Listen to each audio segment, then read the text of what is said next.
You know, sometimes the most profound wisdom comes from the most unexpected places. Today, we're going to dive into Arnold Lobel's classic children's book, Grasshopper on the Road, and pull out 5 powerful, practical sentences that can actually help us navigate our own lives. So, it all kicks off with a simple but actually a really bold decision. Our hero, Grasshopper, just decides to go on a journey. He doesn't have a map, he has no destination in mind. He just finds a road and decides to follow it. And this isn't just about taking a trip. It's a perfect metaphor for starting something new, for just embracing the great unknown. And that really brings us to the heart of our question for this explainer. Can the simple adventures of a grasshopper on some dusty road actually give us a practical guide for our own complex journeys, through careers, relationships, and just personal growth? Well, let's find out. Okay, so here's the plan. We're going to break this down into 5 key pieces of wisdom.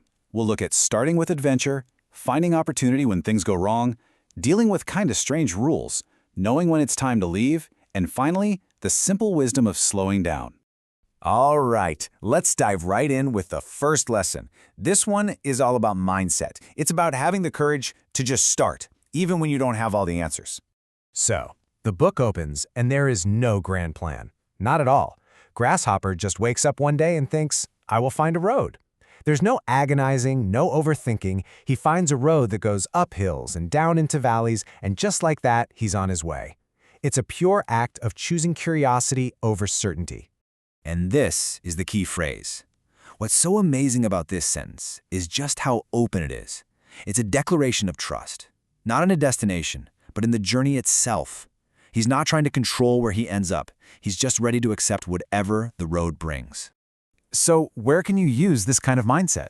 Well, think about starting a new project, or maybe even a whole new career, without knowing exactly how it's going to turn out.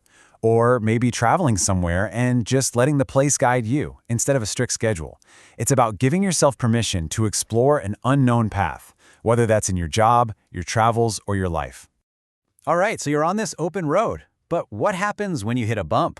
Or, a total disaster? This brings us to our second lesson. Resilience. So on his trip, Grasshopper meets a worm who's living inside this big apple.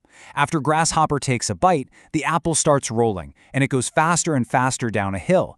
Inside, it's total chaos for the poor worm. His dishes are flying, his bed ends up in the kitchen, and then, bam! The apple hits a tree and smashes into 100 pieces.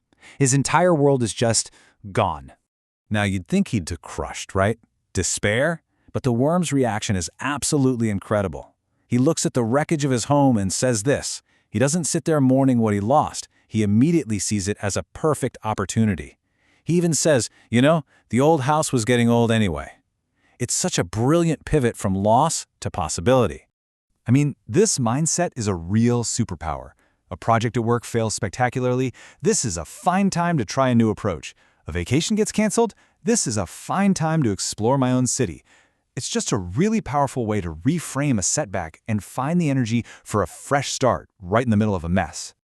Okay, so the road of life isn't just about big adventures and disasters. A lot of it is filled with these small, often totally nonsensical obstacles. And that brings us to lesson number 3, how to deal with peculiar rules. Grasshopper comes to a tiny little puddle he could easily just jump across. But then, a mosquito in an even tinier boat stops him. He declares that it's a rule. You must use his ferry boat to cross the lake. The mosquito is basically a perfect stand-in for every rigid, bureaucratic process that makes absolutely no sense. The mosquito just keeps repeating, rules are rules, even when Grasshopper points out that he can't possibly fit in the boat. But instead of arguing, Grasshopper does something genius. He accepts the rule, but applies his own logic. He just picks up the tiny boat with the proud little mosquito still in it and walks across the puddle. He technically followed the rule by using the boat, but he did it completely on his own terms. This is such a great lesson in how to handle those kinds of situations, right? Sometimes you just acknowledge the rule. Okay, rules are rules, and then you find a creative way to work within it or around it. It's about not letting pointless procedures stop you, but instead finding a clever workaround. Following the road means meeting all sorts of interesting characters. But what happens when you find a place that's comfortable, but it's just not for you? This is our 4th lesson, the wisdom of knowing when it's time to go.